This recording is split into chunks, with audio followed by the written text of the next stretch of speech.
വിഷ്ണു എന്ന എൻ്റെ കഥയാണ് കേട്ടോ ഇത്. തമിഴ്നാട് സ്വദേശികളായ സെൽവൻ്റെയും ലക്ഷ്മിയുടെയും ഏക മകനാണ് ഞാൻ. ഒരു പലചരക്ക് കടയിലെ തൊഴിലാളിയായിരുന്നു അച്ഛൻ. അമ്മ ഒരു വീട്ടമ്മയും. എന്നെ ഒരു വേദനയും അറിയിക്കാതെയാണ് അമ്മ വളർത്തിയത്. അമ്മയുടെ സാരിത്തുമ്പിൻ്റെ ഗന്ധവും അമ്മയുടെ ചിരിയും എനിക്കെന്നും പ്രിയപ്പെട്ടതായിരുന്നു. എൻ്റെ അച്ഛൻ കിട്ടുന്ന പൈസ കുടിച്ചും ചീട്ട് കളിച്ചുമൊക്കെ നശിപ്പിക്കുമ്പോൾ വീട്ടിലിരുന്ന് തയ്ച്ച് കിട്ടുന്ന പൈസ കൊണ്ടാണ് അമ്മ എന്നെ വളർത്തിയത്. ഏത് കഷ്ടപ്പാടും എൻ്റെ മുഖത്തുള്ള ചിരി കാണുമ്പോൾ അമ്മ മറക്കുമായിരുന്നു. ലളിതമായ ആ ജീവിതത്തിൽ സന്തോഷത്തിന് എനിക്കൊരു പഞ്ഞവും ഉണ്ടായിരുന്നില്ല. എന്നാൽ വിധി ക്രൂരമായി ഞങ്ങളുടെ ജീവിതത്തിൽ ഒരു രോഗത്തിൻ്റെ രൂപത്തിലെത്തി കേട്ടോ. മധുരയിലെ ആശുപത്രിയിലെ ചികിത്സകൾക്കൊന്നും എൻ്റെ അമ്മയുടെ ജീവൻ രക്ഷിക്കാനായില്ല. അമ്മയുടെ മരണത്തോടെ എൻ്റെ ജീവിതത്തിലെ വെളിച്ചവും അണഞ്ഞു. ഒരു വർഷത്തിന് ശേഷം എൻ്റെ അച്ഛൻ ഒരു പുനർവിവാഹം ചെയ്തു. അതോടെ ഞാൻ ആ വീട്ടിൽ ഒറ്റപ്പെട്ടു എന്ന് പറഞ്ഞാൽ മതി. ജീവിതം തീർത്തും ദുസ്സഹമായി. അച്ഛനും എന്നിൽ നിന്നകന്നു. വീടിൻ്റെ ഓരോ കോണിലും അമ്മയുടെ ഓർമ്മകൾ മാത്രമായി എനിക്ക് കൂട്ട്. ആകെ ഒരു ആശ്വാസം ബസ് സ്റ്റോപ്പിൽ വെച്ച് കണ്ടുമുട്ടിയ എനിക്കൊപ്പം നിഴലായി എപ്പോഴും കൂടെ നടക്കുന്ന എൻ്റെ ഷാഡോ എന്ന തെരുവുനായ മാത്രമായിരുന്നു. പഠിക്കണമെന്ന ആഗ്രഹമുണ്ടായിരുന്നുവെങ്കിലും സാഹചര്യം അതിനനുവദിച്ചില്ല. യൂണിഫോം ഇട്ട് പോകുന്ന കുട്ടികളെ കാണുമ്പോൾ നിറകണ്ണുകളോടെ ഞാൻ നോക്കി നിൽക്കാറുണ്ടായിരുന്നു. അത്രയ്ക്ക് ആഗ്രഹമായിരുന്നു. അറിവ് വന്ന പ്രായമായപ്പോൾ ആ മോഹവും മനസ്സിൽ നിന്ന് പതിയെ മാഞ്ഞുപോയി. പിന്നീട് അധ്വാനിക്കാൻ തുടങ്ങി. സ്ഥിരം ജോലിയൊന്നുമല്ല, ഒരു ജോലിയും മടുപ്പില്ലാതെ ചെയ്യാനുള്ള മനക്കരുത്ത് എനിക്കുണ്ടായിരുന്നു. അതുകൊണ്ട് തന്നെ ഏത് ജോലിയും ചെയ്യും. ജോലിയൊക്കെ കഴിഞ്ഞുള്ള ഒഴിവ് സമയത്ത് ഞാൻ അടുത്ത ബസ് സ്റ്റോപ്പിൽ ഷാഡോയോടൊപ്പം പോയിരിക്കും. അവൻ്റെ കളിയും കുസൃതിയുമായിരുന്നു എനിക്ക് സന്തോഷം നൽകുന്നത്. അങ്ങനെ പോകുന്ന എൻ്റെ ജീവിതത്തിലേക്ക് മറ്റൊരാൾ കൂടി കടന്നു വന്നു. ഇടയ്ക്കൊക്കെ ബസ് സ്റ്റോപ്പിൽ പോയി നിൽക്കുമ്പോൾ കാണാറുള്ളൊരു പെൺകുട്ടി. ശാലീന സൗന്ദര്യത്തോടു കൂടിയുള്ള ഒരു ഗ്രാമീണ പെൺകുട്ടി. എനിക്ക് അവളുടെ സൗന്ദര്യത്തിലല്ലായിരുന്നു, മറിച്ച് അവളുടെ ചിരിയിലായിരുന്നു ആകർഷണീയത കൂടുതൽ തോന്നിയത്. പരസ്പരം നോക്കി ചിരിക്കുമെന്നല്ലാതെ എന്നെപ്പറ്റി അവൾക്കോ അവളെപ്പറ്റി എനിക്കോ ഒന്നും അറിയില്ലായിരുന്നു. പക്ഷേ ആ ചിരിയിലൂടെ അവൾ എനിക്ക് നൽകുന്ന സാന്ത്വനം അത് വളരെ വലുതായിരുന്നു. എൻ്റെ അമ്മയുടെ സാമീപ്യവും സാന്നിധ്യവും എന്തെന്നില്ലാതെ ഞാൻ അവളിൽ നിന്നും അറിഞ്ഞിരുന്നു. പിന്നീട് അങ്ങോട്ട് ഒഴിവ് കിട്ടിയ അപ്പോൾ തന്നെ ഞാൻ ഓടും ബസ് സ്റ്റോപ്പിലേക്ക്. അവളെ ഒന്ന് കാണുന്നത് തന്നെ മനസ്സിനൊരാശ്വാസമായിരുന്നു. ഒന്നും അവളോട് സംസാരിക്കാനുള്ള ധൈര്യമൊന്നുമില്ല.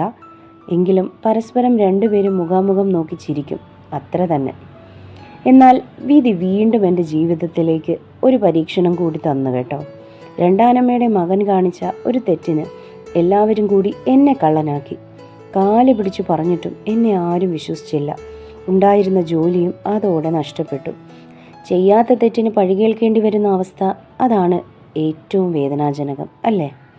ഈ പ്രശ്നങ്ങൾക്കിടയിൽ എനിക്ക് അവളെ കാണാൻ പോകാനും പറ്റിയില്ല. പിന്നീട് ഞാൻ അവളെ കണ്ടിട്ടേയില്ല. അവൾ സ്ഥിരമായി പൂക്കൾ വാങ്ങുന്ന കടയിലെ സ്ത്രീ പറഞ്ഞാണ് പിന്നീട് ഞാൻ അറിയുന്നത് അവൾ ഇവിടെ നിന്നും മറ്റെവിടെയൊക്കെയോ സ്ഥലം മാറി വീട്ടുകാരോടൊപ്പം പോയെന്ന്. ഒരു യാത്ര പോലും ചോദിക്കാതെ അവൾ പോയതിലുള്ള പരിഭവം എനിക്കുണ്ടായിരുന്നു കേട്ടോ. ചിലപ്പോൾ യാത്ര പറയാൻ എന്നെ അവൾ കാത്തു നിന്നിട്ടുണ്ടാവും. ഇനി പറഞ്ഞിട്ട് കാര്യമില്ലല്ലോ. പിന്നെ മനസ്സിന് ആശ്വാസമായി ആകെയുള്ളത് ഷാഡോ ആയിരുന്നു. എന്നാൽ അവനെയും ഒരു കാറിൻ്റെ രൂപത്തിൽ വന്ന് വിധി എന്നിൽ നിന്നും തട്ടിയെടുത്തു. ജീവൻ പോകുന്നതിന് തൊട്ടു മുൻപും അവൻ്റെ കണ്ണുകൾ എന്നെ ഓർത്ത് നിറഞ്ഞൊഴുകി. കാരണം എനിക്കിനി ഈ ഭൂമിയിൽ സ്വന്തമെന്ന് പറയാൻ ആരുമില്ല എന്നവൻ അറിയാമായിരുന്നു. ഷാഡോയും പോയതോടെ ജീവിതം വീണ്ടും ശൂന്യമായി. ഏകാന്തത എന്നെ പൂർണ്ണമായി കീഴടക്കി. കൂടെ വീട്ടിലെ കുറേ പ്രശ്നങ്ങളും എല്ലാം കൂടി ഓർത്ത് എൻ്റെ സമനില തെറ്റുമെന്നായപ്പോൾ ഞാൻ വീട് വിട്ടിറങ്ങി. എങ്ങോട്ടൊന്നില്ലാതെ അലഞ്ഞു നടന്നു. വിശപ്പും ദാഹവും എന്നെ തളർത്തിയില്ല. എങ്ങനെയും ദൈവം നൽകിയ ഈ ജീവിതം മുന്നോട്ട് കൊണ്ടുപോകണം എന്നൊരാഗ്രഹം മാത്രമേ എനിക്കപ്പോൾ ഉണ്ടായിരുന്നുള്ളൂ. അലച്ചിലിനൊടുവിൽ ഞാനൊരു സ്ഥലത്തെത്തി. അവിടെ ഒരു പലചരക്ക് കടയുടെ മുന്നിൽ അവശനായിരുന്ന എന്നെ രാമയ്യ എന്നൊരാൾ ശ്രദ്ധിച്ചു. അദ്ദേഹം എന്നോട് സൗമ്യമായി സംസാരിച്ചു. എൻ്റെ ഓരോ കാര്യങ്ങളും ചോദിച്ചറിഞ്ഞു. എൻ്റെ ദയനീയാവസ്ഥ മനസ്സിലാക്കിയ അദ്ദേഹത്തിന് എന്നോട് അനുകമ്പ തോന്നി. സ്വന്തമായ ഒരു കടയുണ്ടായിരുന്ന അദ്ദേഹം എനിക്ക് അവിടെ ഒരു ജോലിയും നൽകി. താമസിക്കാൻ ഒരു ചെറിയ മുറിയും നൽകി. എത്രയോ വർഷങ്ങൾക്ക് ശേഷം വീണ്ടും സ്നേഹവും കരുതലും ഞാൻ അദ്ദേഹത്തിൽ നിന്നും അറിഞ്ഞു. അങ്ങനെ 2 വർഷം പിന്നിട്ടു. ഒരിക്കൽ അദ്ദേഹം മനസ്സിലുള്ളൊരാഗ്രഹം എന്നോട് പറഞ്ഞു. നിന്നെ എനിക്ക് ഒരുപാട് ഇഷ്ടമായി. നിന്നിലെ ഗുണങ്ങൾ തിരിച്ചറിഞ്ഞ വ്യക്തിയാണ് ഞാൻ. നിന്നെപ്പോലെ തന്നെ ഒരിക്കൽ ജീവിതത്തിൽ തീർത്തും ഒറ്റപ്പെട്ട ഒരാളായിരുന്നു ഞാൻ. എന്നെ ജീവിക്കാൻ പ്രേരിപ്പിച്ചത് എൻ്റെ ഭാര്യ ഭാഗ്യമാണ്. പേര് പോലെ തന്നെ അവളായിരുന്നു എൻ്റെ സൗഭാഗ്യം. അങ്ങനെ ഞാൻ അധ്വാനിച്ച് സ്വയം നേടിയതാണിതൊക്കെ. ഇപ്പോൾ നിന്നിൽ ഞാൻ എന്നെ കാണുന്നു മോനെ. നിനക്ക് സമ്മതമാണെങ്കിൽ എൻ്റെ മകളെ നിനക്ക് നൽകാൻ ഞങ്ങൾക്ക് സന്തോഷമാണ്. സത്യം പറഞ്ഞ കേട്ടപ്പോൾ എനിക്ക് ആദ്യം എന്ത് പറയണമെന്ന് അറിയില്ലായിരുന്നു. അതിനു മാത്രമുള്ള അർഹത എനിക്കുണ്ടോ എന്ന് ഞാൻ തന്നെ ചിന്തിച്ചു പോയി. അത് മനസ്സിലാക്കിയ അദ്ദേഹം എന്നോട് പറഞ്ഞത് എൻ്റെ മനസ്സിനെ വല്ലാതെ തൊട്ടു. നിന്റെ ജോലിയോടുള്ള ആത്മാർത്ഥതയും നിന്റെ കഠിനാധ്വാനവും കണ്ടുകൊണ്ട് മാത്രമല്ല ഞങ്ങൾ ഇങ്ങനെ ഒരു തീരുമാനത്തിലെത്തിയത്. നിന്റെ കയ്യിൽ എൻ്റെ മകളും അവളുടെ ഭാവിയും സുരക്ഷിതമായിരിക്കും എന്ന് ഞങ്ങൾക്ക് വിശ്വാസവും ഉറപ്പും ഉള്ളതുകൊണ്ട് കൂടിയാണ്.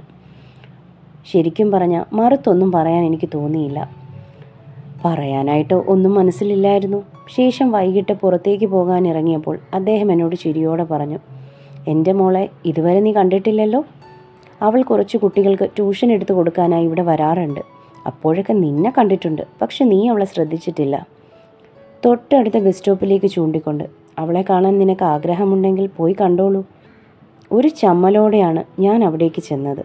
വൈകുന്നേരമായതിനാൽ അവിടെ വലിയ തിരക്കൊന്നും ഇല്ലായിരുന്നു. അതുകൊണ്ട് തന്നെ അവളെ കണ്ടുപിടിക്കാൻ വലിയ ബുദ്ധിമുട്ടും ഉണ്ടായില്ല.